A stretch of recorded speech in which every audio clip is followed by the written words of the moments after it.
Sir வணக்கம். வணக்கம் sir, இப்போ கரூர்ல அந்த துயர சம்பவம் நடந்ததுக்கு அப்புறம் பரவலா வைக்கப்பட்ட ஒரு விமர்சனம் என்னன்னா, இவ்வளோ பெரிய ஒரு மோசமான சம்பவம் நடந்திருக்கு, 41 பேர் உயிரிழந்திருக்காங்க. பட் இருந்தாலும் டிவிகே சைட்ல யாரும் வாய் திறக்க மாட்டேங்கிறாங்க. குறிப்பா விஜய் அவர்கள் அமைதியா இருக்காரு, செகண்டரி லெவல் லீடர்ஸும் பேச்சாளரும் குவைட்டா இருக்காங்கன்ற ஒரு விமர்சனம் வைக்கப்பட்டுச்சு. இப்ப விஜய் அவர்கள் ஒரு வீடியோ ரிலீஸ் பண்ணியிருக்காரு. இப்ப சாயங்காலம் தான் நம்ம இப்பதான் பாக்குறோம். அந்த வீடியோ ரிலீஸ் பண்ணியிருக்காரு. அதுல டைரக்டா அவர் யாரையும் அட்டாக் பண்ணல, திமுகவையோ கவர்மெண்ட்டையோ டைரக்டா அட்டாக் பண்ணல. பட் லைட்டா ஹிண்ட் பண்றாரு. அதாவது என்ன சொல்றாருன்னா, நாங்க ரொம்ப கவனமா சேஃப்டிய கருத்துல கொண்டு சில இடங்களை நாங்க சூஸ் பண்றோம், பட் அன்பார்ச்சுனேட்லி அது நடக்கல அப்படின்ற மாதிரி சொல்றாரு. ஸோ அந்த இடத்துல நாங்க கரெக்டா தான் சூஸ் பண்ணோம் அப்படின்ற பாயிண்ட்டை சொல்றாரு. அதே மாதிரி செகண்ட் இன்னொரு பாயிண்ட் அவர் என்ன சொல்றாருன்னா, கரூர் அப்படின்ற விஷயத்தையும் அவர் மென்ஷன் பண்றாரு. நாங்க இதுக்கு முன்னாடியே வேற பகுதிகளெல்லாம் நாங்க ரோட் ஷோ போனோம், அங்கெல்லாம் இந்த மாதிரி எதுவும் நடக்கல, குறிப்பா கரூர்ல இது நடக்குது அப்படின்றதையும் சொல்றாரு. ஸோ அதையுமே அவரு கரூர்ல மேபி வேற விஷயங்கள் நடந்துறதுக்கான வாய்ப்பு இருக்கு அப்படின்ற மாதிரி ஹிண்ட் பண்றாரு. அது போக நான் நிறைய விஷயங்கள் பாக்குறேன், நிறைய பேர் உண்மையெல்லாம் பேச ஆரம்பிக்கிறாங்க, அதெல்லாம் பார்க்கும்போது கடவுளே வந்து பேசுற மாதிரி இருக்கு அப்படின்ற மாதிரிலாம் அவரு பேசுறாரு. பட் இங்க யாரையும் டைரக்டா அவர் அட்டாக் பண்ணல, பட் மறைமுகமா ஹிண்ட் பண்றாரு, சில கான்ஸ்பிரசி நடந்திருக்க வாய்ப்பு இருக்குன்ற மாதிரி ஹிண்ட் பண்றாரு. எப்படி பாக்குறீங்க? ஆமா, அந்த வீடியோ 4.5 நிமிஷம் வீடியோ. ஒரு துளி கூட அவர் வருத்தம் தெரிவிக்கவில்லை மக்களிடம். அதாவது மன்னிப்பு கேட்கவில்லை. நாங்கள் ஆழ்ந்த இரங்கல் தெரிவிக்கிறோம், என்ன ஆறுதல் சொன்னாலும் போன உயிர்கள் திரும்ப வராதுன்னு இந்த கதை தான் ஓடுதே ஒழிய, நான் நடைபெற்ற துயர சம்பவத்திற்கு தார்மீக பொறுப்பேற்கிறேன் என்ற ஒரு வார்த்தை அவர் வாயிலிருந்து வரவில்லை. அது வந்திருக்கணும். You are morally responsible. அதை முதல்ல புரிஞ்சுக்கணும். நம்ம அந்த வார்த்தை அவர் வாயிலிருந்து, அது ஆங்கிலத்தில் சொன்னால் there is not even an inch of remorse. சும்மா அவர் நான் நடைபெற்ற சம்பவம் ரொம்ப துயரம் அளிக்குது, என்னுடைய ஆழ்ந்த இரங்கல்கள், எந்த வார்த்தை சொன்னாலும் போன உயிர் திரும்ப வராது, இந்த கதையெல்லாம் ஓடுது. மன்னிப்பு மாரல் ரெஸ்பான்சிபிலிட்டின்னு, தார்மீக ரீதியில் நான் பொறுப்பேற்கிறேன், என்னை மன்னிங்கள்ன்ற வார்த்தை ஒரு வார்த்தை கூட அவர் வாயிலிருந்து வரல. மன்னிங்கள்ன்ற வார்த்தை கூட ரெண்டாவது, நான் தார்மீக ரீதியில் பொறுப்பேற்கிறேன்ற வார்த்தை அவர் வாயிலிருந்து வரல. ரெண்டாவது முக்கியமாக அவர் என்ன சொல்றாரு, நாங்கள் ஒழுங்காக தான் நாங்கள் இருந்தோம், சில இடங்கள்லாம் நாங்கள் கேட்டோம், அவங்க கொடுக்கல, காவல்துறை கொடுத்த இடத்துல தான் நாங்கள் பண்ணோம், எங்கள் தோழர்கள்லாம் ஒழுங்காக தான் இருந்தாங்க, நாங்கள் எந்த தப்பும் பண்ணல, ஆனால் எங்கள் மேலே தோழர்கள் மேலே எஃப்ஐஆர் போடுறாங்க. ரெண்டாவது பாயிண்ட். மூணாவது முக்கியமான பாயிண்ட்டு, இது வரைக்கும் நான் 5 ஊரில் நடத்தினேன், நடக்காத பிரச்சனை 6வது ஊரில் நடக்குது. கரூர்னா என்னன்னு எல்லாருக்கும் தெரியும். இது எல்லாரும் கவனத்தில் கொள்ள வேண்டியது. நான் பேசும்போது கடவுளே அங்கே பேசின மாதிரி கரூரில் இருக்க மக்கள் நினைச்சாங்க. என்ன நடந்தது, கரூரில் மட்டும் இது ஏன் நடந்தது, இந்த உண்மை விரைவில் வெளியில் வரும். இது முக்கியமானது அவர் சொன்னது. 4வது பாயிண்ட்டு, என்னை சார்ந்தவர்கள் எங்கள் கட்சிக்காரர்கள் மற்றும் சமூக வலைதளங்களின் மீது பேசுபவர்களுக்கு எதிராக எஃப்ஐஆர் போடுறாங்க, கைது நடவடிக்கைலாம் எடுக்கிறாங்க. நான் சிஎம் சார் உங்களை கேட்டுக்கிறேன், உங்களுக்கு என் மேலே ஏதாவது தனிப்பட்ட முறையில் பகை இருந்தது அப்படின்னா நீங்கள் என்ன வேணுமானாலும் செய்யுங்க, என் கட்சிக்காரர்களே எங்களை சார்ந்தவர்களே எதுவும் செய்யாதீர்கள். இதுதான் அவரோட பாயிண்ட். 4.5 நிமிஷம் வீடியோ. இது விக்டிம் கார்டை அவர் ப்ளே பண்ணுறாரு. முதல்ல அவர்கிட்ட குறைந்தபட்ச நேர்மை இல்லை. நடந்த சம்பவத்திற்கு நான் தார்மீக பொறுப்பேற்கிறேன்ற வார்த்தை அவர் வாயிலிருந்து வரல. ரெண்டாவது முக்கியமான விஷயம், எங்கள் சைடில் எந்த தப்புமே கிடையாது, ஆனால் எங்கள் மேலே தான் நீங்கள் எஃப்ஐஆர் போடுறீங்க. மூணாவது மிக மிக முக்கியமான விஷயம், அவர் இன்டைரக்டாக கவர்மெண்ட்டை சார்ஜ் பண்ணுறாரு. கரூரில் இது நடக்குதுன்னா எல்லாருக்கும் தெரியும் என்னன்னு. ஸோ இது வரைக்கும் 5 மாவட்டத்துக்கு போனால் அங்கே நடக்கலை, கரூரில் ஏன் நடக்குதுன்றது அதை சில சூட்சமான வார்த்தைகள் அவர் சொல்கிறாரு. கரூரில் இது நடக்குதுன்னா நாம் கவனத்தில் கொள்ள வேண்டிய விஷயம். கரூரில் நான் பேசும்போது கடவுளே பேசின மாதிரி மக்கள் நினைச்சாங்க, உண்மை விரைவில் வெளியில் வருன்றார். அது என்னன்றது எல்லாருக்கும் தெரியும். கரூரில் கான்ஸ்பிரசி தியரி அவர் கொண்டு வைக்கிறார். இந்த சம்பவத்தில் இன்னைக்கு பேச்சில் முக்கியமானது இந்த 3வது சொன்னதான். கரூரில் இது நடக்கும்போது ஏன் நடக்குது அப்படின்றது எல்லாருக்கும் தெரியும். நான் கரூரில் பேசும்போது கடவுளே பேசின மாதிரி மக்கள் நினைச்சாங்க. என்ன நடந்ததுன்றது உண்மை விரைவில் வெளியில் வரும். அதான் இன்னைக்கு take away of the 4.5 minute video ஆகும். அதாவது நாங்கள் எந்த தப்பும் பண்ணல, கரூர் அது என்னன்னு தெரியும், இது கான்ஸ்பிரசி அப்படின்னு மறைமுகமாக ஆளும் கட்சியை குற்றம் சுமத்துறார். இன்டைரக்டாக டிஎம்கே சார்ஜ் பண்ணுறாரு. அவர் கரூர்னு போது செந்தில் பாலாஜின்னு எல்லாருக்கும் தெரியும், பேர் சொல்லலை ஒழிய கரூரில் ஏன் நடக்குதுன்னா எல்லாருக்கும் தெரியும். நான் பேசும்போது கடவுளே பேசின மாதிரி நினைச்சாங்க மக்கள். வெகு விரைவில் உண்மை வெளியில் வரும்ன்றார். விரைவில் உண்மை வெளியில் வரும்ன்றார். முடிஞ்சு போச்சு. நான் எந்த தப்பும் பண்ணல, அவங்க தான் பண்ணாங்கன்றது கான்ஸ்பிரசி தியரியா சொல்றாரு. அதை தான் இன்னைக்கு பிஜேபி சொல்லுது. ஆனால் இப்போ 4வது சிஎம் சார் உங்களுக்கு தனிப்பட்ட முறையில் என் மேலே அது பகை இருந்தால் என்ன வேணா பண்ணுங்க, என் கட்சிக்காரங்களையோ சோஷியல் மீடியாவில் எனக்காக பேசுகிறவங்களோ எதுவும் பண்ணாதீங்க. ஸோ இப்போ அதெல்லாம் புரிஞ்சுக்க முடியுது. இப்போ விஜய் அவர்கள் அரசியல் பண்ண ஆரம்பிச்சதுக்கு அப்புறமே திமுகவை கடுமையா விமர்சிக்கிறார். குறிப்பா திமுக தலைமை தாங்கக்கூடிய ஃபேமிலி அட்டாக் பண்றாரு, சிஎம் அட்டாக் பண்றாரு, ரொம்ப போல்டா அந்த விஷயங்கள்லாம் பண்றாரு. திமுக அட்டாக்னு வரும்போது ஒன்றும் தயக்கம் எதுவுமே இல்லை. இங்க ஏன் டைரக்டா அட்டாக் பண்றதுல அவருக்கு தயக்கம்? இப்ப இவர் சொல்றதான் டைரக்டா சொல்லாமே, கோர்ட்ல தானே சொல்றாங்க. ஸோ அப்படி இருக்கும்போது இங்கேயும் டைரக்டா பேசலாமே. இல்லை, அது ஒரு மாதிரியான டிப்ளமேட்டிக்கா கூட இருக்கலாம். கொஞ்சம் அப்படி தயங்குறாரு, கொஞ்சம் அப்படி போறாரு. But he conveyed the message. அது நீங்க சந்தேகப்பட வேணாம். எஸ் மென்ஷன் இன்னைக்கு தெளிவாக சொல்லிட்டாரு. அவர் லெவலில் இவ்வளோ தூரம் பேசுனது பெரிய விஷயம். நாங்கள் எந்த தப்பும் பண்ணலை, நாங்கள் போலீஸுக்கு முழு ஒத்துழைப்பு கொடுத்தோம். இது வரைக்கும் 5 மாவட்டத்தில் எனக்கு நடக்காதது கரூரில் நடக்குதுன்னா ஏன் நடக்குது, கரூரில் என்ன நடக்குதுன்றது எல்லாருக்கும் தெரியும். மக்கள் நான் கரூரில் பேசும்போது கடவுளே பேசுன மாதிரி நினச்சாங்க. அதனால் அங்கே அவ்வளோ பெரிய அட்டூழியம் நடக்குது, யாராவது எதிர்க்க மாட்டாங்களான்னு நினச்சாங்க. கரூரில் இருக்கவரை நான் பேசிட்டேன். அதான் ஒரு இன்டைரக்ட் மெசேஜ். அடுத்த பாயிண்ட் தான் ரொம்ப முக்கியமானது. உண்மை விரைவில் வெளியில் வரும். நாங்கள் இதுக்கு காரணம் இல்லை, நான் காரணம் இல்லை இந்த ஸ்டாம்பீடுக்கு. இல்லை, என் கொஸ்டின் வேற சார். நான் என்ன கேட்குறேன், பெரிய ஒரு அசம்பாவிதம் நடந்திருக்கு. 41 பேர் இறந்துருக்காங்க. உங்க மேலையும் நிறைய பேர் குற்றம் சாட்டுறாங்க. இப்ப நீங்க வெளில ஓப்பனா பேசுறீங்க. ஓப்பனா பேசும்போது இதுக்கு காரணம் நாங்க இல்ல, நாங்க எல்லாமே கரெக்டா பண்ணிட்டோம், திமுக தான் இதுக்கு காரணம், அரசு தான் காரணம்னு சொல்றது அவருக்கு என்ன பிரச்சனைன்னு கேட்குறேன். கேப்ரியல், நீங்க புரிஞ்சுக்கோங்க கேப்ரியல், அவர் இன்னைக்கு நெருக்கடியில் இருக்காரு. he wants the cake and eat it too. அவர் தரவையும் தகவலையும் வெளியில சொல்லிடணும். ஆனா ஹார்ஷ் லாங்குவேஜ்ல இது இருக்கக்கூடாது. நான் காரணம் இல்லை. ஸோ ஓப்பனா பேசினா சிக்கல் இருக்கு, ஓப்பனா பேசினா சிக்கல் இருக்கு. But he has conveyed the message. எனக்கு தெரிஞ்சு இன்னைக்கு that party has succeeded. புரியுது, கரெக்டா அவர் பேசுறது கன்வே ஆகுது. நான் காரணம் இல்லைங்க, என் கட்சிக்காரன் காரணம் இல்லை. ஆனா எங்க மேல எஃப்ஐஆர் போடுறாங்க, நாங்க அவங்க சொன்னதுக்கெல்லாம் ஒபே பண்ணோம். ஆனா 5 மாவட்டத்தில் எனக்கு நடக்காது, 6வது மாவட்டத்தில் ஏன் நடக்குது? கரூர்னு சொன்னால கரூர்ல ஏன் இது நடக்குதுன்றது எல்லாருக்கும் தெரியும். நான் கரூர்ல பேசும்போது கடவுளே பேசுன மாதிரி மக்கள் நினைச்சாங்க. உண்மை விரைவில் வெளியில் வரும். நடந்ததெல்லாம் என்னன்றது விரைவில் வெளியில் வரும். ஓப்பனா சொல்றாரு, கரூர்ல என்ன நடந்ததுன்றது எல்லாருக்கும் தெரியும். நான் காரணம் இல்லைங்க, it's conspiracy theory. Is convert the message. 3வது ஒரு ரிக்வெஸ்ட், என்ன எதுவும் பண்ணிடாதீங்க, ஏதாவது பண்ணா என்ன பண்ணுங்க, என் கட்சிக்காரனை பண்ணாதீங்க. தியாகி அவரார் அவரு. ஸோ அவர்கிட்ட ரிமோர்ஸ் இல்லை. For the first time Vijay has spoken that he is not responsible, DMK is responsible. ஆனா உடனே ரியாக்ட் பண்ணாம இவ்வளோ லேட்டா ரியாக்ட் பண்றது எப்படி பாக்குறீங்க? அது பாலிட்டிஷியன், எக்ஸ்பீரியன்ஸ் பாலிட்டிஷியன் கிடையாது, ரொம்ப இம்மெச்சூர்டு. 2வது இந்த 2 நாள் அவர் பேச வேண்டியவங்ககிட்ட பேசியிருப்பாரு. You just look at the timing. Hemamalini பேசுறாங்க, அனுராக் தாக்கூர் பிஜேபி லீடர்ஸ் பேசுறாங்க. இதுல சிட்டிங் சுப்ரீம் கோர்ட் ஜட்ஜை வச்சு விசாரணை வேணும்ன்றாங்க. 1 ஹவர்ல இவர் வீடியோ போடுறாரு, இமிடியேட்டா போடுறாரு இவரு. அவர் பிஜேபி பக்கம் நகர்ந்து கொண்டிருக்கிறார்.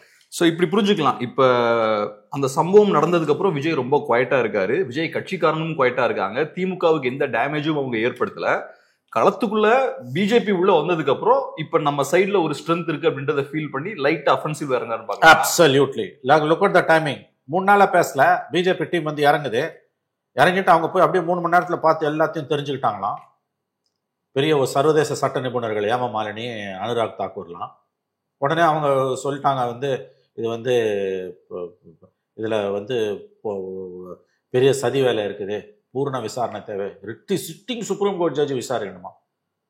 நான் 120 பேர் செத்தானே ஹத்ராஸ்ல, எந்த சுப்ரீம் கோர்ட் ஜட்ஜ் விசாரிச்சார்?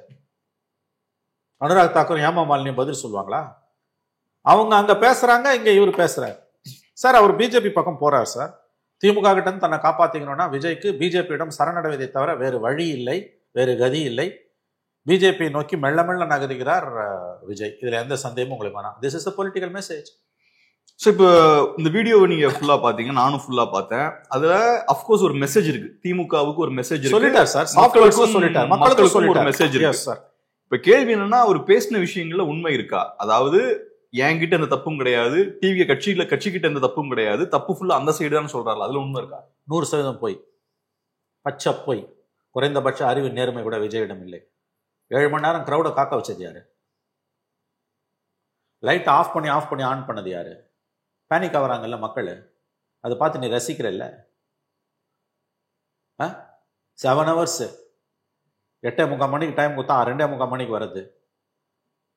50 மீட்டருக்கு முன்னால வண்டியை நிறுத்த சொல்லி அந்த டிஎஸ்பி கெஞ்சுறாரு. அதை சொன்ன பேச்சை கேட்டிருந்தா இன்னைக்கு இந்த கார்னேஜ் நடந்திருக்காது. ஏதாவது ஒரு வார்த்தை சொன்னதை கேட்டாரா? அந்த மக்கள் தன்னை பார்க்கறதுக்காக அலமோதுறதை ரசிக்கிறாருல்ல, லைட்டை ஆஃப் பண்ணி ஆன் பண்ணுறாருல. ஜெயலலிதாலாம் 4 மணி நேரம் வண்டியில் உட்காந்துட்டு போகிறாங்கன்னா ஆன்லேயே இருக்கும்.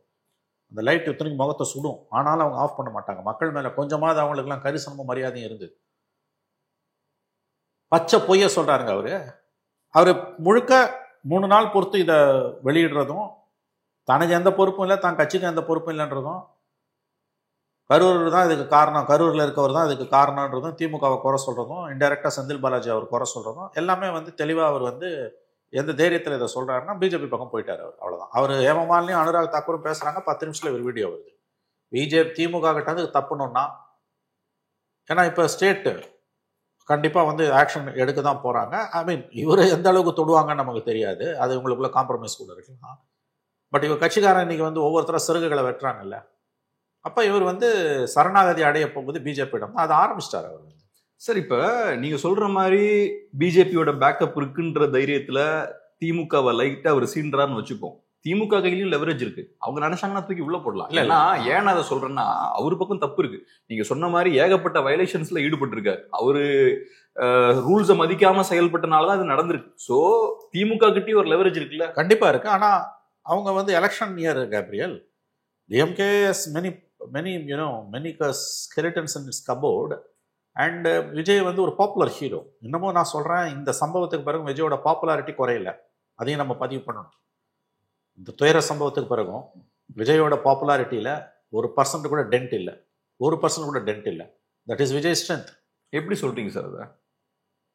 நான் பர்சனலாக என்னோட அனுபவத்தில் சொல்கிறேன், ப்ளஸ் என்னால் இந்த மாதிரி விஷயங்களை ஓரளவு யூகிக்க முடியுன்றது நான் சொல்கிறேன். அவங்க கட்சிக்காரர்கள், அவரை சார்ந்தவர்களுடைய அந்த பேச்சுக்கள்ல நம்மளால் இது புரிஞ்சுக்க முடியுது. அவங்களுக்கு ரிமோர்ஸும் இல்லை, அவங்க கவர்மெண்ட்டை தான் ப்ளே பண்ணுறாங்க. You talk to anybody. இந்த கடந்த 1 வருஷத்தில் விஜயை சப்போர்ட் பண்ணுறதா சொன்னவங்க நான் இந்த 3 நாள் ஒரு 50 பேர்கிட்ட பேசியிருப்பேன். Not a single person side Vijay வசுறான். ஒருத்தர் கூட விஜய் தப்புன்னு சொல்ல, ஒருத்தர் கூட நான் இதனால விஜய்க்கு ஓட்டு போட மாட்டேன்னு சொல்ல. மாறா கவர்மெண்ட்டை தான் ப்ளேம் பண்ணுறாங்க. கரூர்ன்றதுனால செந்தில் பாலாஜி தான் ப்ளேம் பண்ணுறாங்க. ஸோ விஜயோட ஓட் பேங்க்ல இந்த இன்சிடென்ட் எந்த எந்த எந்த டென்ட்டையும் ஏற்படுத்தலை. ஏன் இந்த கேள்வி நான் கேட்குறேன்னா சார், நான் ஸ்பெஷலாக உங்கள் வீடியோஸ்லாம் நான் பார்க்கும்போது எனக்கு ஒரு விஷயத்தை நான் நோட் பண்ணியிருக்கேன். யூடியூப்ல சில குரூப் பார்த்தீங்கன்னா அவங்களை பயங்கரமாக அட்டாக் பண்ணுவாங்க, சில பேர் பயங்கரமாக சப்போர்ட் பண்ணுவாங்க. நம்ம அந்த கமெண்ட்ஸை பார்த்துட்டு இதுதான் பப்ளிக் ஒப்பீனியன் நம்ம நினச்சிப்போம். அட்டாக் பண்ணுறவங்களையும் சப்போர்ட் பண்ணுறவங்களையும் வச்சு பார்த்துட்டு இந்த ரொம்ப எக்ஸ்ட்ரீமாக இருக்கவங்க தான் கமெண்ட்லாம் போட்டு சண்டை போட்டுட்டு இருப்பாங்க. ஆனால் ஒரு 90% பார்த்தீங்கன்னா ரியாக்ட் பண்ண மாட்டாங்க, ரெஸ்பாண்ட் பண்ண மாட்டாங்க, குவைட்டாக அவங்க பார்த்துட்டு இருப்பாங்க. நம்ம எக்ஸ்ட்ராடனரி கண்டென்ட் நல்லா கொடுக்கும்போது மட்டும் தான் அவங்க ரெஸ்பாண்ட் பண்ணுவாங்க. இங்கேயும் அப்படிதான் பார்க்குறேன். இப்போ விஜய் கிட்ட இருக்கக்கூடிய ஃபேன்ஸ் பார்த்தோன்னா கொஞ்சம் அல்ட்ரா அக்ரெசிவ் ஃபேன்ஸ். அவங்களுக்கு இன்னும் பெரிய அரசியல் புரிதெல்லாம் கிடையாது, விஜயை டிஃபெண்ட் பண்ணணும் அவ்வளோதான். அதனால கொஞ்சம் நாய்ஸ் கிரியேட் பண்ணி சவுண்டு கொடுக்குறது, சோஷியல் மீடியாவில் நம்ம விஜயை சப்போர்ட் பண்ணி நம்ம ஒரு வீடியோ போட்டோம்னா நம்மள பயங்கரமாக கொண்டாடுவாங்க, இதெல்லாம் பண்ணுவாங்க. அதை தாண்டி ஒரு சைலண்ட் மெஜாரிட்டி தமிழ்நாட்டில் இருக்காங்க. நான் ஸ்ட்ராங்கா நம்பக்கூடிய விஷயம் என்னன்னா, தே ஆர் வெரி சென்சிபிள். இந்த மாதிரியான ஒரு கிறுக்குதல் நடக்கும்போது டெஃபினட்டா அவங்க இந்த 41 பேர் உயிரிழக்கிறதுக்கு காரணமா இருந்த கட்சியை சப்போர்ட் பண்ண மாட்டாங்கன்றது என்னோட நம்பிக்கை. நம்ம வெறுமனே இந்த சத்தம் கொடுத்து பேசிட்டு இருக்கவங்களை மட்டுமே பார்த்து நம்ம ஒரு முடிவுக்கு வர முடியாதுன்னு நினைக்கிறேன். நான் சோஷியல் மீடியாவை சொல்லல, my personal interaction with over 50 people in the past 3 days. அது ரொம்ப சப்ஜெக்டிவ் இல்ல. அது I agree it's subjective. But அப்படித்தான் நம்ம சாதாரணமாக கன்க்ளூட் பண்றோம். நீங்க சொன்னது இருந்ததுன்னா ஐ வில் பி ஹாப்பி. என்னுடைய கணிப்பு பொய்யானால் நான் மகிழ்ச்சி அடைவேன். சத்தியமா சொல்ல நான் மகிழ்ச்சி அடைவேன். இவர்கள் அரசியல் இருந்து அகற்றப்பட வேண்டியவர்கள், எனக்கு அதில் எந்த சந்தேகமும் கிடையாது. அந்த சைலண்ட் மெஜாரிட்டி தமிழ்நாட்டு மக்கள் உண்மையிலே நீங்க சொல்றது உண்மைன்னா நான் மிகவும் மகிழ்ச்சி அடைவேன். ஏன்னா இவர்கள் ஆபத்தானவர்கள். இன்னைக்கு அவரோட ஸ்பீச்சில் 1% கூட ரிமோர்ஸ் இல்லை. இந்த மினிமம் கர்டசி சமூகம் விஜய் கிட்ட இருந்து எதிர்பார்க்கிறது, தமிழ்நாடு எதிர்பார்ப்பது. நடந்த துயர சம்பவத்திற்கு நான் தார்மீக முறையில் பொறுப்பேற்கிறேன். எங்க மேல தப்பு இல்லை. அதுக்கப்புறம் நீ சொல்லு, கரூரை சொல்லு, கரூர் கான்ஸ்பிரசியை சொல்லு. எங்கள் மீது தவறில்லை, நாங்கள் சொன்னதெல்லாம் நாங்கள் கேட்டோம், காவல்துறை சொன்னதெல்லாம். ஆனால் இந்த சம்பவம் நடந்துச்சு. இங்கே கரூர் கான்ஸ்பிரசி, அதுக்கப்புறம் கரூர் கான்ஸ்பிரசியை கொண்டு வா. கரூரில் மட்டும் ஏன் நடக்குது, 5 மாவட்டத்தில் நடக்காது, ஏன் நடக்குது? இது என்னன்னு எல்லாருக்கும் தெரியும், உண்மை வெளியில் வரும். ஆனால் தார்மீக முறையில் நான் பொறுப்பேற்கிறேன், என்னை மன்னிங்கன்னு சொல்லியிருந்தா அது உனக்கு நேர்மை இருக்குன்னு அர்த்தம். அந்த வார்த்தையே வரல. இன்னொன்று, கரூரில் நடக்குது அப்படின்னா உனக்கு என்ன ஆதாரத்தை நீ சொல்கிற? வையன், வெளியில் வையன். இவ்வளோ தூரம் வந்துட்டால அதையும் சொல்லணும்ல. கரூரில் என்ன நடந்தது, கான்ஸ்பிரசி தியரின்னு சொல்கிறீங்கல்ல, அதை வெளியில் வைங்க. அதை சொல்ல மாட்டேன்றீங்கல்ல.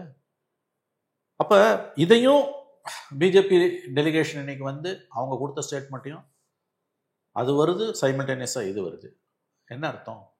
ஒரு லைஃப் லைன் கிடைச்சிச்சுன்னு ஒரு லைஃப் லைன் அவருக்கு கிடைச்சிடுச்சு. விஜய்க்கு ஒரு லைஃப் லைன் கிடைச்சிடுச்சு. 1% கூட அவர்கிட்ட வருத்தமோ அதுக்கு அது see you have to apologize. Yeah, you have to take moral responsibility. நான் பண்ணலங்க, நான் சொன்னல தேவாரம் சொன்னாருன்னு சொன்னல, ஐ டேக் மாரல் ரெஸ்பான்சிபிலிட்டி. நான் 12 வருஷம் பொறுத்து சொன்னான். பாவ மன்னிப்பு எப்போனா கேட்கலாம் விஜய்க்கு சொல்ல விரும்புறது தான். பாவ மன்னிப்பு எப்போ வேணா கேட்கலாம். கன்ஃபெஷன் எப்போ வேணா கேட்கலாம். நீங்க இப்போ கொடுத்தது கன்ஃபெஷன் கிடையாது, இது போய் பித்தலாட்டம். ஆனா பாவம் பண்ணியிருக்காருன்னு பாக்குறீங்களா? கண்டிப்பா பண்ணியிருக்காரு, கண்டிப்பா பண்ணியிருக்காரு, பாவம் பண்ணியிருக்காரு. நீங்க இந்த பிட்ஸ் அண்ட் பீசஸ்ல பார்க்காதீங்க, ஓவராலா அவரோட பிஹேவியரை பாருங்க. இந்த 3 வாரங்களா அவரோட பிஹேவியரை பாருங்க. மக்களை கிண்டிக்கிற மாதிரி நடத்தினவர். 6 மணி நேரம் 7 மணி நேரம் மக்கள் அங்கே நிற்கிறத எப்படி நீ அலோவ் பண்ற? பாருங்க, வண்டி போக முடியல, இந்த கதெல்லாம் அழகாதீங்க. நினைச்சா மனம் இருந்தால் மார்க்கம் உண்டு. அந்த க்ரௌடை ரசிக்கிறீங்க, லைட்டா போட்டு ஆன் பண்றீங்க, ஆஃப் பண்ணும்போது சைலண்டா இருங்க, ஆன் பண்ணும்போது அப்படியே யூஃபோரியா வருது, அதை ரசிக்கிறீங்கல்ல. பாவம் செய்திருக்கிறார் அவர், அதில் எந்த சந்தேகமும் வேணாம். அவர் கன்ஃபெஷன் இன்னைக்கு கொடுக்கலனாலும் பரவாயில்ல, என்னைக்காவது கொடுப்பார். சும்மா அந்த பழியை தூக்கி கரூர் கவர்மெண்ட் இந்த கதெல்லாம் வேணாம் சார். உங்க உங்க உங்க கூட்டம் சார் அது. Moral responsibility lies with you. The buck stops with Joseph stable, sorry Vijay stable. அவர் தவறு செய்திருக்கிறார், என்னால் உறுதியாக சொல்ல முடியும். மாரலா ரெஸ்பான்சிபிலிட்டி எடுத்துக்கிறதுக்கும் லீகலா எடுத்துக்கிறதுக்கும் வித்தியாசம் இருக்கு. நான் தான் மாரலா எடுத்துக்கிறேன்னா உடனே என்ன சட்டப்படி தண்டிச்சிடும் அவசியமே இல்லை. அதனால தான் சொல்றேன், டேக் மாரல் ரெஸ்பான்சிபிலிட்டி. ஏன் சட்டப்படி தண்டிக்க வேண்டிய அவசியம் இல்லைன்றீங்க? இல்ல, தண்டிக்க வேண்டிய அவசியம் இல்லை நான் சொல்லவில்லை. அந்த பயத்தின் அடிப்படையில் அவர் பேசாம இருக்காரோன்னு ஒரு எண்ணம் வருது இல்லையா, அது சொல்றேன் நான். ஆனா சட்டப்படி தண்டிக்கணுமா? சட்டப்படியும் நீங்க வந்து he has to be proceeded against. உங்க கூட்டம் சார், உங்க கூட்டம் இது. நீங்க தானே சார் கூப்பிட்டீங்க. 7 மணி நேரம் எப்படி சார் அவன் வெயிட் பண்றான்? சார் இன்னொரு பெரிய தப்பு இந்த கவர்மெண்ட் பண்ண தப்பு, ரோட் ஷோல பேசக்கூடாது சார். பேச மாட்டாங்க. மோடியோட ரோட் ஷோ, இந்த கல்ச்சரை இன்ட்ரடியூஸ் பண்ணதே அவர் தான். ரோட் ஷோனா போய்கிட்டே இருப்பாங்க, கை காமிச்சு பேச மாட்டாங்க. அதுக்கு பப்ளிக் மீட்டிங். ரோட் ஷோ பண்ணிக்கிட்டு பப்ளிக் ஒரு இடத்துல எல்லாரும் கூப்பிட்டீங்கன்னா இது நடந்தே தீரும். இது 5 மாவட்டத்தில் நடக்காதுதான் ஆச்சு. இப்ப முக்கியமான கேள்விதான் சார், இப்ப ஏன் திமுக அரசு விஜய் கிட்ட இவ்வளவு ஜெனரஸா இருந்துட்டாங்க? நீங்க சொன்ன மாதிரி மோடி அவர்கள் கூட டாடா அடிச்சுட்டு போயிருவாரு, ஸ்டாலின் அவர்கள் அப்படிதான் பண்றாரு. விஜய் அவர்கள் ஒண்ணு வெளியே வந்தாலே பெரிய கிரௌடு, பெரிய டிஸ்டர்ப்ஷன்லாம் நடக்கும், அதை அலோவ் பண்றாங்க. 2வது பேசவும் அலோவ் பண்றாங்க. 3வது ஒரு லேட்டாலாம் வந்து ஏகப்பட்ட பிரச்சனைகள் கிரியேட் பண்றாரு, இருந்தாலும் அலோவ் பண்றாங்க. சோ ஏன் விஜய்க்கு இந்த மாதிரி ஜெனரஸா இதுக்கெல்லாம் பெர்மிஷன் கொடுக்குறாங்க திமுக அரசு? இன்ஃபேக்ட் நம்ம பார்க்கும்போது என்னன்னா, திமுக எதிர்த்து இவர் பேசுறாரு, திமுக இவர் எதிர்த்து பேசுறாங்க, சண்டை தான் போட்டுட்டு இருக்காங்க. ஆனா ஏன் பெர்மிஷன் கொடுக்குறாங்க? பெர்மிஷன் பர்மிஷன் கொடுக்காம இருக்க முடியாது. But this sort of shows கொடுக்க கூடாது. நீ மீட்டிங் நடத்த, இப்ப விக்ரவாண்டிலே மதுரையில நடத்துற மாதிரி மீட்டிங் நடத்த. எக்ஸாக்ட்லா தான் கேக்குறேன். திஸ் சார்ட் ஆஃப் ஷோக்கு ஏன் பர்மிஷன் கொடுத்தாங்க எனக்கு தெரியல. அது ஸ்டாலின் இவ்வளவு ஜெனரஸா இருக்காங்க. 5 மாவட்டத்தை பார்க்கும்போதே உங்களுக்கு தெரியல. பத்திக்கு வயிறு வந்து திகு திகுன்னு எரியுது. இல்ல நமக்கு பயம். இவ்வளோ பெரிய க்ரௌடை பார்க்கும்போது ஐயோ ஏதோ நடக்க போகுது, நடந்துடக்கூடாதுன்னு நம்ம வேண்டுறோம்ல, ஆண்டவனை வேண்டுறோம்ல. 5 மாவட்டத்தில் நடக்காதான ஆச்சரியம், 6வது மாவட்டத்தில் நடந்து போச்சு. ஒரு உயிரை கொண்டு வர முடியுமா திரும்ப இவங்களால? அது நம்முடைய முட்டாள்தனத்தால. ஒரே இலவசத்தை வாங்கறதுக்கு முண்டி அடிச்சுட்டு போனானா கூட அது வறுமை, புரிஞ்சுக்கலாம். அது ஒரு இழவும் கிடையாது. அவனை பார்க்கறதுக்கு, சினிமாக்காரனை பார்க்கறதுக்கு போறாங்க, குழந்தைய தூக்கிட்டு ஓடுறாங்க, பாருன்னு. நீ ஏன் பர்மிஷன் கொடுத்த? ரோட் ஷோங்க, பப்ளிக் மீட்டிங். பாண்டி பேசார்ல ரோட் ஷோ வந்தார் மோடி. இந்த மண்ணில் இந்த மண்ணை கை காமிச்சிட்டு போயிட வேண்டியதான். பேசக்கூடாதுங்க. ரோட் ஷோவோட கான்செப்ட் பேசக்கூடாது. ரோட் ஷோவும் பண்ணுவேன், அங்கே நின்று பேசவும் செய்வேன்னா இது எப்படி? எதுக்கு கவர்மெண்ட் இதை அலோவ் பண்ணிச்சு? Why the government is allowed it? போய் விக்கிரவாண்டி மாதிரி மதுரை மாதிரி போய் நடத்து, எங்கே கூட்டத்தை போட்டு நடத்து. 100 ஏக்கர் 200 ஏக்கர் வாடகைக்கு எடுத்து நடத்துங்க. நடுத்தரில் போய் நிறுத்திட்டு செலவு ஆகுன்றாங்க அந்த மீட்டிங்கை நடத்தினா. இது செலவு கம்மி, துட்டு மனித உயிர்கள்னா வேஸ்ட் ஆகுது. ஆமா. இப்போ விக்கிரவாண்டியில் ஒரு கூட்டம், மதுரையில் ஒரு கூட்டம்னா சரியான காசு செலவாகும். இங்கே வந்து அப்படியே நடு ரோட்டில் வந்துட்டு போயிட வேண்டியது. இவன் தாலியாக இருந்தாலும் பரவாயில்ல. ஏங்க அந்த ஷாப்ஸ் எல்லாம் அஃபெக்ட் ஆகுதுங்க. திருச்சிலேயே அவங்க போய் கம்ப்ளைண்ட் பண்ணியிருக்காங்க. இவங்க போகிற வழியில் இருக்கக்கூடிய அந்த ஷாப்ஸ் மேலே, அந்த ஆஸ்பெஸ்டஸ் மேலே, கூரை மேலாம் ஏறி நின்று உழுறாங்க. பப்ளிக் வீடுகளுக்கு டேமேஜ். ஏர்போர்ட் ப்ராப்பர்ட்டி டெஸ்ட்ராய் பண்ணியிருக்கானுங்க. இதை பற்றிலாம் எவனுமே விஜய் சப்போர்ட்டர்ஸ் பேச மாட்டாங்களா? பிஜேபி பேசாதா? ஏடிஎம்கே பேசாதா? இதை நான் கேட்குறேன். அதான் எலெக்ஷன் நெருங்குது. ஒரு பாப்புலர் ஹீரோ, அவரோட சப்போர்ட் பேஸில் பாதிப்பு இல்லை, நான் உறுதியாக நம்புகிறேன். இது சப்ஜெக்டிவ் கன்க்ளூஷன் தான். But I still stand with my statement. இந்த துயர சம்பவத்துக்கு பிறகு விஜயோட ஆதரவு 1% கூட குறையில. ஓட்டு வேணும், அதிமுகவும் பிஜேபியும் தான் பக்கம் அவரை இழுக்க பார்ப்பாங்க. இதை வந்துட்டாங்க. இன்றைக்கும் ஹேமா மாலினியும் அனுராக் தாக்கூரும் வந்துட்டாங்க. சுப்ரீம் கோர்ட் ஜட்ஜை வச்சு விசாரணைன்றாங்க. இந்த பக்கம் இவர் 4.5 நிமிஷத்துக்கு வீடியோ கொடுக்குறாரு. நான் காரணம் இல்லை, எந்த தப்பும் நாங்கள் பண்ணல, கரூரில் மட்டும் நடக்குதுன்னா ஏன்றது எல்லாருக்கும் தெரியும், உண்மை விரைவில் வரும், நான் கரூரில் பேசும்போது தெய்வமே வந்து பேசின மாதிரி நினச்சாங்க சொல்லிட்டார்ல ஸ்டேட்மெண்ட்டு. இது யாரோட ஸ்டேட்மெண்ட்டு? இது பிஜேபியோட ஸ்டேட்மெண்ட்டு. ஸோ இப்போ பொலிட்டிக்கல் ஆங்கிளும் இதுக்கு இப்போ இருக்கு. இப்போ அரசியல் ரீதியாக இப்போ நடக்கூடிய விஷயங்களை வச்சு பார்க்கும்போது ஒன்று பிஜேபிக்காரங்களும் விஜயை பேக் பண்ணுறாங்க. விஜயை பேக் பண்ணுறாங்கன்னு நான் சொல்றது திமுகவை பயங்கரமாக அப்போஸ் பண்ணுறாங்க. அதே மாதிரி அதிமுகவும் இந்த பிரச்சனையை அவங்க கையாளுற விதத்தை பார்க்கும்போது திமுகவை தான் ஃபோக்கஸாக வச்சு அட்டாக் பண்ணுறாங்க. ஸோ ஒரு வகையில் விஜய்க்கு சப்போர்ட்டா மறைமுகமாக கூட இருக்காங்கன்னு நம்ம எடுத்துக்கலாம். மறைமுகமாவோ ஓப்பனாவோ அவங்க இருக்காங்க. எப்படி பாக்குறீங்க? ஏதோ ஒரு பாயிண்ட்ல விஜய் அந்த சைடு இழுக்கிறதுக்கான வாய்ப்பு இருக்கு. Yes, he is moving towards that direction. அலையன்ஸா சொல்றீங்களா? ஏதாவது ஒரு ரூபத்துல பிஜேபியோட குரலாக விஜய் மாறுவா. விஜயை வந்து பிஜேபி பேக்கப் பண்ணும். திமுகவிடம் தப்பிப்பழைப்பதற்கு விஜய் பிஜேபியிடம் போய் சரணடைவதை தவிர வேறு வழி இல்லை. கொள்கை எதிரி, கொள்கையாவது வெங்காயமாது. திமுகவிடம் தப்பித்துக் கொள்வதற்கு, திமுக அரசிடமிருந்து தப்பித்துக் கொள்வதற்கு பிஜேபியிடம் சரணாகதி அடைவதை தவிர விஜய்க்கு வேறு வழி இல்லை. ஆனா எனக்கு இப்படிப்பட்ட ஒரு அரசியலுக்கான தேவை என்னன்னு எனக்கு புரியல. நீங்க சொல்ற மாதிரி ஒன்னும் முதல்ல அரசியலே கிடையாது. தலைவருக்கும் அரசியல் நீங்க முதல்ல எதுக்கு அரசியலுக்கு வந்தீங்க அதை சொல்லுங்க. இப்ப கல்கைக்கு இந்த கட்சிக்கு ஏதாவது கொள்கை இருக்கா? இப்ப திமுக எதிர்த்து அடுத்தது பிஜேபி கிட்ட போறது கூட வாய்ப்பு இருக்குன்னா எதுக்கு இந்த அரசியல்லாம்? அதான் அவளை என்ன லாஜிக்? தனி மனித சில விஷயங்கள் அதான் இங்க கொண்டு வந்து நிறுத்திருக்கு. சில தனி மனித விஷயங்கள் தான் அவர் இங்க கொண்டு வந்து நிறுத்திருக்கு. இது என்னங்க இது? What sort of a party or what sort of a leader is? இது ஒரு கட்சி, இது ஒரு தலைவர், என்ன கேரக்டரு? உங்கள்கிட்ட என்ன ஆதாரம் இருக்குது? கரூரில் என்ன ஆதாரத்தை நீ பேசுகிற? சரி, உன் மேலே தப்பே இல்லைன்னு, உங்கள் மேலே தப்பே இல்லைன்னு சொல்கிறீங்களா? அது எவ்வளோ பெரிய அயோக்கியத்தனம். உங்கள் கூட்டம், உன்னை பார்க்க வந்த கூட்டம் 7 மணி நேரம் 8 மணி நேரம் நிற்க வச்சு அதுக்கு என்ன அர்த்தம் சொல்கிறேன்? என்ன பதில் சொல்கிறேன்? சும்மா ஒரு டீசென்டான ஒரு மனிதரா இருந்தா அதுக்கு மாரல் ரெஸ்பான்சிபிலிட்டி எடுக்கணும். நம்ம ஒரு வீட்டுல ஒரு ஃபங்க்ஷன் வைக்கிறோம், ஒரு சம்பவம் நடந்துருச்சு, யாரோ ஒருத்தவங்க ஆக்சிடென்ட்ல மாட்டிக்கிட்டா கூட நம்ம தான் அதுக்கு ரெஸ்பான்சிபிலிட்டி. ஏன்னா என்ன பார்க்காம வந்தான். அஃப்கோர்ஸ் நான் தண்டிக்கப்படணும்ன்றது இல்ல, ஒரு ரெஸ்பான்சிபிலிட்டி. நான் இப்போ கூட விஜய் தண்டிக்கப்படணும்னு சொல்லல. Correct, take moral responsibility. தண்டிக்கப்படணும் நான் எங்க சொன்னேன்? அரெஸ்ட் பண்ணணும்னு சொன்னா இல்லையே. Take moral responsibility. அதை எடுக்க ஏன் தயங்குறாரு? ஈகோ. தென் அப்போ ரிமோர்ஸே இல்லையே. மாரல் ரெஸ்பான்சிபிலிட்டி இல்லைனால மனிதத்தன்மை இல்லைன்னு அர்த்தம். குற்ற உணர்ச்சியே கிஞ்சித்தும் இல்லை. பாவம் செஞ்சுட்டு குற்ற உணர்ச்சி இல்லாமல் இருக்காரு. உங்களிடமிருந்து கேட்பது வந்து குறைந்தபட்ச ஒரு தார்மீக ரீதியிலான ஒரு வார்த்தை தான். நான் பொறுப்பேற்கிறேன். Maybe it's a confession at some stage கொடுத்து தான் ஆகணும். இப்ப திமுகவுக்கு இது பெரிய ஒரு சிக்கல் இல்லையா? இப்ப விஜய் அவர்கள் திமுக போக போக இது சிக்கல். ஏன்னா பிஜேபி ஏடிஎம்கே இதை கையில் எடுத்தாங்கன்னா it will be a full-fledged political issue. And DMK மேல இருக்க மத்த வெறுப்பு, இப்ப இருக்கக்கூடிய திமுக இந்த விஷயத்துல விஜய்க்கு எதிராக இருக்கக்கூடிய அந்த உணர்வுகளை மேபி இருதுன்னா அதை மழுங்கடிக்கும். நான் என்ன ஆங்கிள் சொல்றேன்னா சார், இப்ப நீங்களே சொல்லிருக்கீங்க 4 கார்னர் ஃபைட்டா இருந்தா அட்வான்டேஜ் டிஎம்கே அப்படின்ற விஷயத்த சொல்லியிருக்கீங்க. இவ்வளவு நாட்களா 4 கார்னர் ஃபைட் அப்படின்ற மாதிரி தான் சூழல் போயிட்டு இருக்கு. ஆனா இப்ப இவரு ஏடிஎம்கே கூடயோ பிஜேபி கூடயோ போயாச்சுன்னா அட்லீஸ்ட் நெருங்குறாருன்னு வச்சுப்போமே. அது bad news for DMK. Vijay's proximity BJP நோக்கி விஜய் நெருங்குவது என்பது திமுகவுக்கு கெட்ட செய்தி. No longer 4 corner fight. Look at the timing Gabriel. Hema மாலினியும் அனுராக் தாக்கூரும் பேசுறாங்க, உடனே ஒரு வீடியோ வெளியிடுறாரு. Look at the timing. Life line கிடைச்சிருக்கு. as he said, life line கிடைச்சிருக்கு, பேசுறாரு. இவரு அதில் கன்வே பண்ணிட்டாருங்க. அவரு கரூர், நான் எந்த தப்பும் பண்ணல. கரூர்னா எல்லாருக்கும் தெரியும், உண்மை வெளியில் வரும்.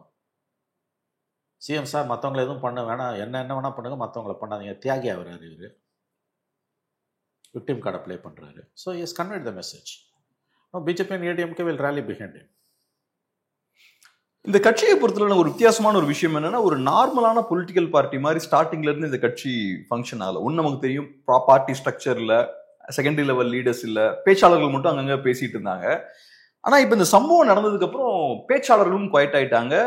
இப்பதான் விஜய் பேசுறாரு. இல்லாட்டி இவ்வளவு நாள் அவருமே குவைட்டா தான் இருந்தா, செகண்டரி லெவல் லீடர்ஸும் அமைதியா தான் இருந்தாங்க. இதை எப்படி புரிஞ்சுக்கலாம்? இப்ப இந்த கட்சியோட அரசியலே திமுக எதிர்ப்பு தான்.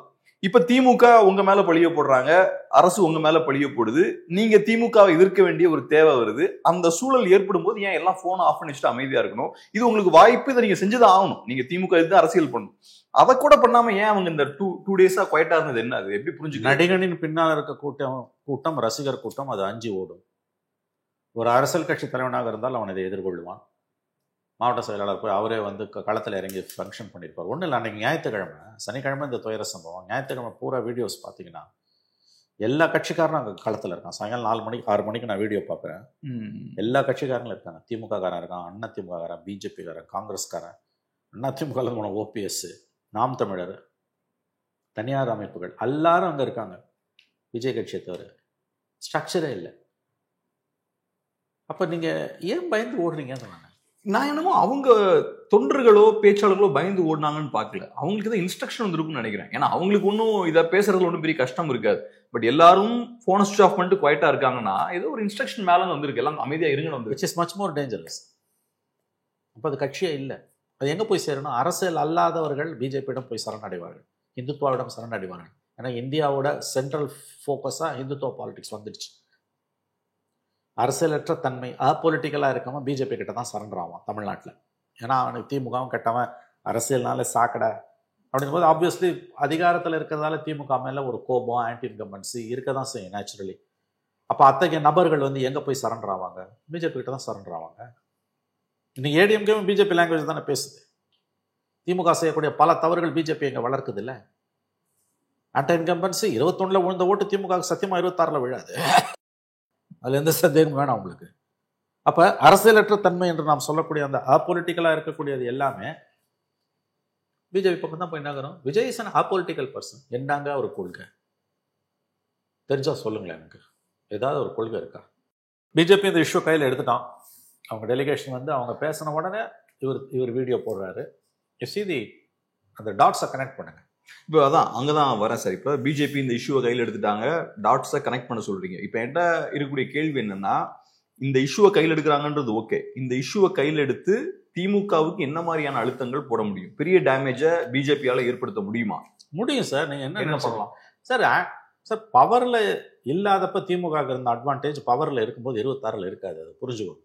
லோக்கல் இஷ்யூஸ்ல திமுக மேல மற்ற விஷயங்கள் இருக்க கோபம் வந்து வேற ஏதாவது ஒரு இடத்துல வடிகால் இருக்கான்னு தான் தெரியும். சிம்பிளி இந்த இஷ்யூ எப்படி யூஸ் பண்ணலாம் இப்போதைக்கு டிஎம்கேக்கு எதிராக? கொஞ்ச நாள் என்ன பண்ணுவாங்கன்னா, இது செந்தில் பாலாஜி செஞ்ச தப்பு, கரூர்ல திமுக பண்ண தப்பு அப்படின்னு அந்த பக்கம் திருப்புவாங்க. ஒரு ரிப்போர்ட்டை தான் வெளியிடுவாங்க. ஒரு ரிப்போர்ட்டை வெளியிடுவாங்க. அதாவது வந்து இவங்க என்ன பண்ணுவாங்க, இவங்களாவே ஒரு ரிப்போர்ட்டை தயாரிச்சு வெளியிடுவாங்க. கவர்மெண்ட் என்ன பண்ணா, அருணா ஜெகதீசன் கமிட்டி மூலமா இவங்க ஒரு ரிப்போர்ட்டை கவுண்டர் பண்றதுக்கு வெளியிடுவாங்க. பட் பொலிட்டிக்கல் ஃபைட்டா அது மாறும். லீகலா எதுவும் பண்ண முடியும்? லீகலா ஒன்றும் முடியாது. அருணா ஜெகதீசன் கமிட்டிக்கு ஒன்லி ரெக்கமெண்டேட்டரி நேச்சர். அப்ப திமுகவுக்கு பயப்படுறது ஒன்றும் இல்லையேங்க? இல்லைங்க, நீங்க நான் சொல்றது உங்களுக்கு புரியலங்க. லீகலா யாருக்குமே பாதிப்பு இல்லை. திமுகவும் பாதிப்பு இல்லை, பிஜேபி இவங்களுக்கு தாவேக்காகவும் பாதிப்பு இல்லை. ஏன்னா ஸ்டாம்பீட்ல எல்லாம் ப்ரூவ் பண்றதுலாம் ரொம்ப கஷ்டம் உங்களுக்கு. வந்து ஒன்ஸ் சிபிஐக்கு போச்சுன்னா 5 வருஷம் மினிமம். அது இல்லாமல் கேட்டிங்கன்னா, இப்போ நேற்று முந்தா நாள் ஹிந்துவில் வந்த ரிப்போர்ட், முந்தா நாள் வந்து ஷாருக் கான் மேலே 2017 போட்ட அந்த எஃப்ஐஆரை வந்து குஜராத் ஹைகோர்ட்டு குவாஷ் பண்ணிச்சு. அதுக்கு பிறகு வந்து சுப்ரீம் கோர்ட் அதை அப்பீல்டு பண்ணிச்சு. ஒரு ஸ்டாம்பீடில் ஒரு பாப்புலர் லீடரோ ஒரு சினிமா ஸ்டாரோ வந்து அவங்க அந்த இதில் வந்து சென்டர் பீஸாக இருக்காங்கன்னா, அவங்களோட இன்டென்ட் வந்து கலவரத்தை தூண்டுறதா இல்லைன்னா அவங்க மேலே ப்ரொசீட் பண்ண முடியாது. நீங்கள் இன்டென்ட் கலவரத்தை தூண்டுறது இல்லைன்னு ஈஸியாக ப்ரூவ் பண்ண முடியும். அவர் சொல்கிறாரு, அவங்க கேட்கலன்னு. அவர் லா இஸ் வெரி காம்ப்ளிகேட்டட், உங்களுக்கு தெரியும். Law is an ass. அப்ப எந்த வகையில BJP it's a political fight? Political fight. லீகலா வந்து விஜயையும் திமுக கவர்மெண்ட் ஒன்றும் பண்ண முடியாது.